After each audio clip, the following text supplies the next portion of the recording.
Session में हम लोगों ने पुरा पाषाण और मध्य पाषाण पढ़ लिया। आज के सेशन में बात किसकी करेंगे? नव पाषाण काल यानी न्योलिथिक एज की बात करेंगे। क्या हुआ इस न्योलिथिक, क्या नव पाषाण में क्या परिवर्तन आ रहा है? ठीक। इस काल में मानव के जीवन में बहुत ही व्यापक परिवर्तन है, इसीलिए गार्डन चाइल्ड साहब, एक शब्द, एक नाम याद रखिए, गार्डन चाइल्ड। गार्डन चाइल्ड जो है इस काल को नवपाषाण क्रांति का नाम देते हैं। क्या कह रहे हैं वो इसे? नवपाषाण क्रांति, क्योंकि मानव जीवन में आमूल चूल बहुत व्यापक परिवर्तन आ गया। परिवर्तन क्या आ रहे हैं? इस युग के मानव ने ही सबसे पहले, ठीक है, यानी कि क्या रहा, इस युग के मानव ने ही सर्वप्रथम खाद्य उत्पादन यानी कि कृषि करना, खाद्य उत्पादन अर्थात कृषि करना प्रारंभ कर दिया। कृषि करना प्रारंभ, जीवन में सबसे बड़ा बदलाव ये आया कि जो मानव है, ठीक है, अब जो है खेती करना क्या कर दिया, प्रारंभ कर दिया। और कृषि का जो सबसे पुराना साक्ष्य मिलता है हमको 8000 बीसी का, 8000 बीसी से। कहां से? तो उत्तर प्रदेश के संत कबीर नगर जिले में, संत कबीर नगर के लहुरा देव से, ठीक है, चावल यानी कि धान के हमें क्या मिल रहे हैं, धान की खेती के क्या मिल रहे हैं, साक्ष्य मिल रहे हैं। यानी कि धान की खेती के क्या मिले, साक्ष्य मिल रहे हैं। कहां से मिले? तो लहुरा देव से। तो यही 7000 बीसी में, ठीक है, धान के ही साक्ष्य यानी कि चावल के ही साक्ष्य और कहां से मिले? तो कोल्डीहवा से मिल रहे हैं। कहां से? कोल्डीहवा से, जो कि पड़ता है कहां? बेलन नदी घाटी क्षेत्र में। बेलन नदी घाटी क्षेत्र में एक और स्थल कौन सा रहा? कोल्डीहवा से। इसके अतिरिक्त इन स्थलों के बाद प्रयागराज में ही, बेलन नदी घाटी क्षेत्र में ही इमली डीह से भी हमको किसका साक्ष्य मिलता है? धान की खेती का क्या मिलता है? साक्ष्य मिलता है। वैसे अगर बात किया जाए,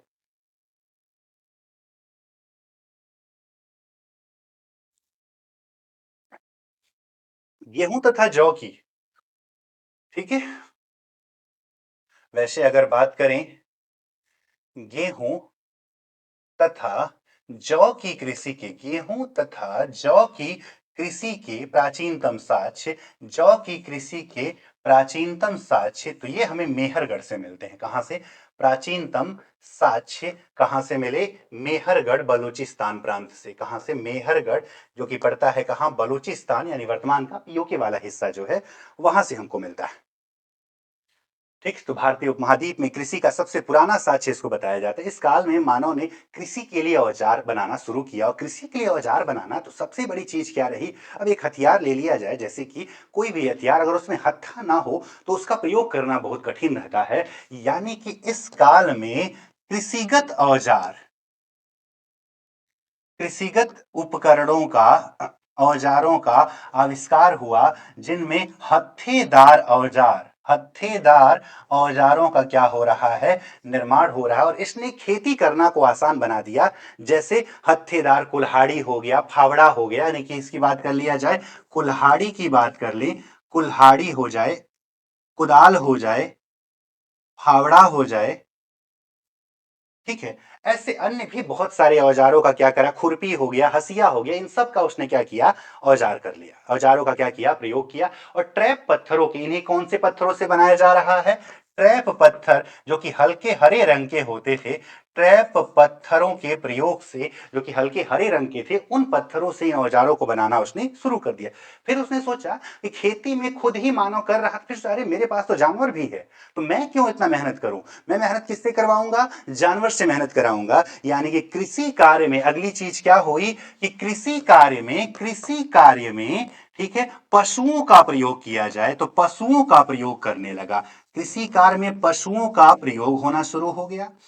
अब कृषि कार्य में पशु का प्रयोग कर रहा था, तो अगर, ठीक है, सभी लोग अलग अलग जगहों पर खेती करेंगे, तो ऐसे में जंगली जानवर उनके पशुओं को मार देता था, तो क्यों ना सभी लोग एक जगह रहकर खेती करें और पशुओं को एक साथ रखें, यानी कि सामूहिक पशुपालन। अगला चीज शब्द क्या आ जाता है? सामूहिक पशुपालन। सामूहिक पशुपालन का क्या मिलने लगा? साक्ष्य मिलने लगे, यानी कि कृषि के साथ साथ सामूहिक पशुपालन का साक्ष्य मिला, जो कि महगढ़ा, उत्तर भारत में कौन सी जगह पड़ता है? महगढ़ा। महगढ़ा, जो कि वर्तमान के प्रयागराज में पड़ेगा, बेलन नदी घाटी का एक क्षेत्र हुआ करता था। यहां से हमें सामूहिक पशुपालन के क्या मिल रहे हैं? साक्ष्य मिल रहे हैं।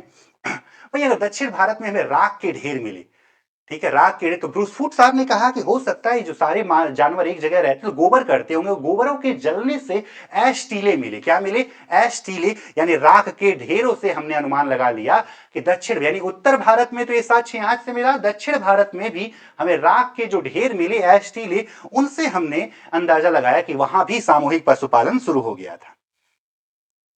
ठीक है, अगली चीज खेतों को बचाना भी था, तो खेतों के पास मचान बनाकर, झोपड़ी बनाकर रहने लगा। और झोपड़ी बनाकर जब रहना, यानी खेतों के पास अपना जीवन व्यतीत, अस्थाई जीवन की शुरुआत, अस्थाई से अस्थाई आ रहे हैं, तो अस्थाई ग्रामीण जीवन की शुरुआत हो रही है।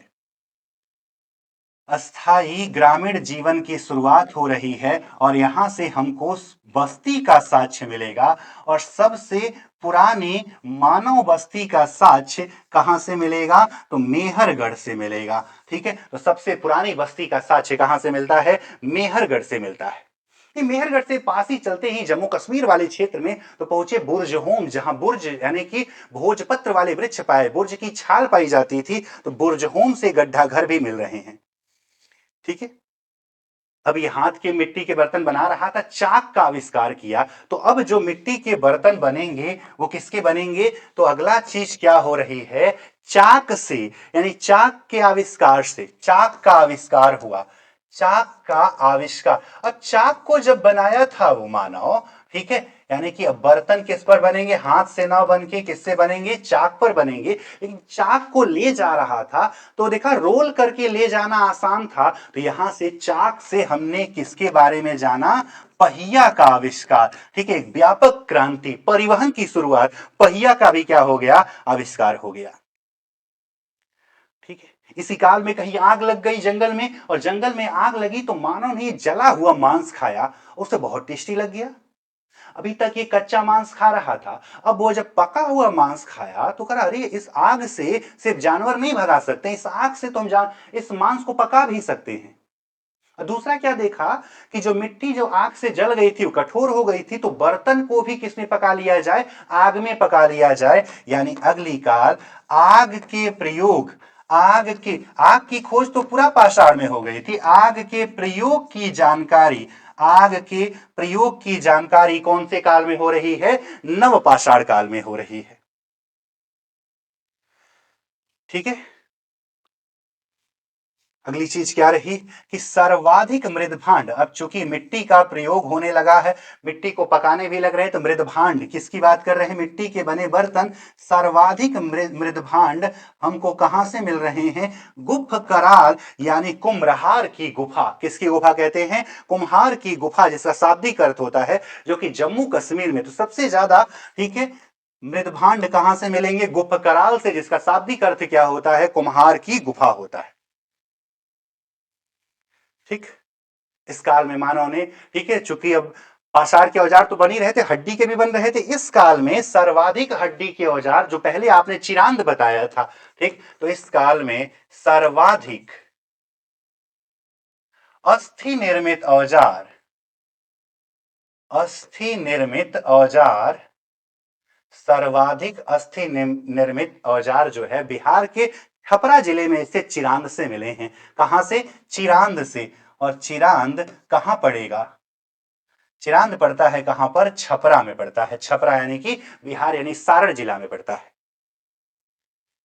ठीक, अलग अलग जगहों से सींगों से बने हुए औजार, अस्थियों से बने हुए औजार। तो कुछ प्रमुख नवपाषाण कालीन स्थलों की जरा बात कर लेते हैं। ठीक है, तो किसकी बात कर लिया जाए?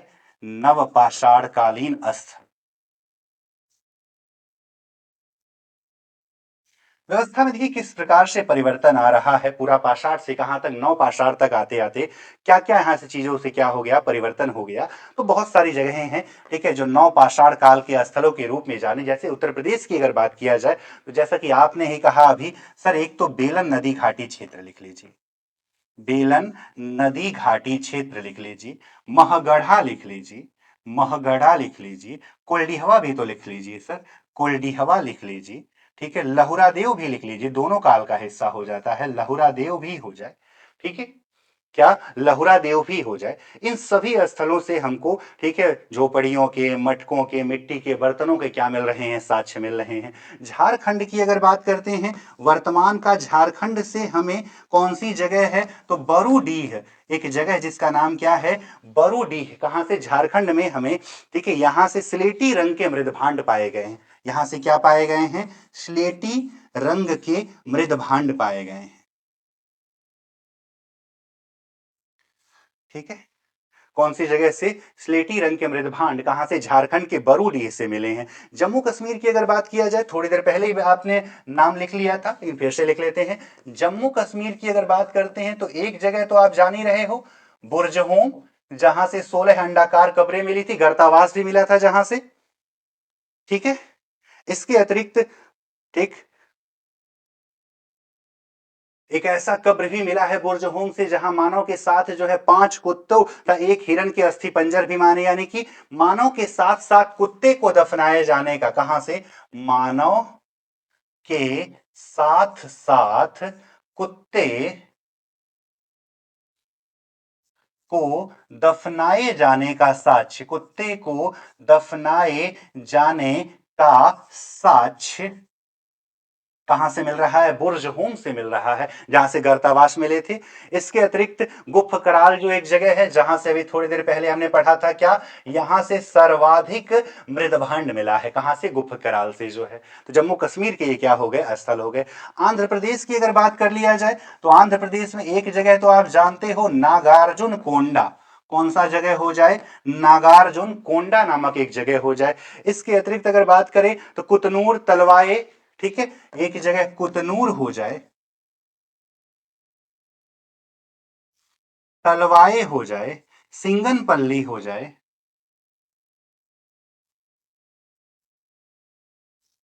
ठीक है। ये वो प्रमुख स्थल है जो कौन से राज्य में पाए गए हैं, आंध्र प्रदेश में। इसमें ये जो कुतनूर है, यही से सिलाई बुनाई का भी क्या मिला है हमको, साक्ष्य मिला है। तमिलनाडु में पय्यमपल्ली हो जाए, तमिलनाडु में पय्यमपल्ली, जहां से मन का निर्माण, ठीक है, कौन सी जगह हो गई, पय्यमपल्ली, यहां से हमको मन का निर्माण का क्या मिल रहा है, साक्ष्य मिल रहा है, मन का निर्माण का साक्ष्य कौन सी जगह से, पय्यमपल्ली से हो जाए। तो इस प्रकार धीरे धीरे जो है, ठीक है, मानव, ठीक है, एक नई सभ्यता की तरफ बढ़ रहा है, उसके जीवन में आमूल चूल परिवर्तन जो दिखेगा कुछ जगहों से, जैसे इनाम गांव और दायमाबाद से, जो ताम्र पाषाण कालीन स्थलों के रूप में जाने जाएंगे। क्योंकि इसी दौर में, ठीक है, इराक के सुमेरिया नगर में 4500 बीसी में तांबा खोज लिया गया है, भारत में 3000 बीसी में मिलेगा, लेकिन ठीक है, इराक में खोज लिया गया है। अब जीवन में और ज्यादा बदलाव आएंगे, तो ताम्र पाषाण काल में मानव धीरे धीरे नगरी में आकर, नगरीयता का साक्ष्य मिलता है कहां से, इनाम गांव से और दायमाबाद से मिलता है, जो महाराष्ट्र पड़ते हैं। तो ये तीनों काल हो गया, ठीक है। इसे इसे इसी रूप में आप अपनी कॉपी में, जैसे हमने लिखा है वैसा ही आप अपनी कॉपी में क्या करिएगा, नोट डाउन कर लीजिएगा। तो इस सेशन में बस इतना ही, हमने तीनों कालों की क्या कर ली, बात कर लिया है, ठीक है। इसके बाद हम ताम्रपाषाण काल और फिर जो है हम सभ्यता यानी हड़प्पा सभ्यता की क्या करेंगे, बात करेंगे। तो इस सेशन में बस इतना ही, इसे अपनी कॉपी में नोट करिएगा, ठीक है। आप सभी को बहुत बहुत धन्यवाद, ज़्यादा से ज़्यादा लोगों तक पहुंचाइएगा, जोड़िएगा, और सब्सक्राइब, जो लोग सब्सक्राइब नहीं किए हैं वो लोग हमारे चैनल को सब्सक्राइब भी कर लेंगे। आप सभी को बहुत बहुत धन्यवाद, आपका दिन शुभ हो।